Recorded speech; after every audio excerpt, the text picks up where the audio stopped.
जय जोहार, जय आदिवासी, आपली जय. मित्रांनो, आज आम्ही आदिवासी वासेना संघटनामार्फत माननीय तहसीलदार साहेब यांना एक निवेदन दिलं आहे.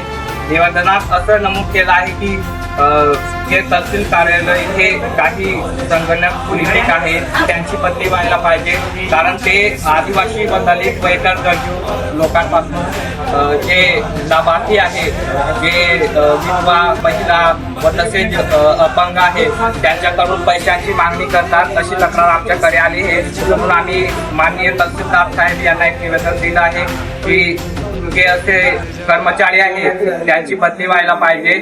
आणि एक महत्वाची गोष्ट म्हणजे इथे जे येतात लाभार्थी त्यांच्याकडून पैसे पण मागतात, वरून त्यांना चांगली वागणूक देत नाही. म्हणून इथे येतात त्यांच्यासोबत चांगलं वागणूक द्यायला पाहिजे, ही आमची मागणी आहे. आम्ही यांचे निवेदन माननीय तहसीलदार साहेब शहादा यांना दिले आहे व परत आम्ही नंदुरबार जिल्हाधिकारी मॅडम यांना सुद्धा पाठवलं आहे. जय जोहार, जय आदिवासी, आपकी जय, उदलान जिंदाबाद.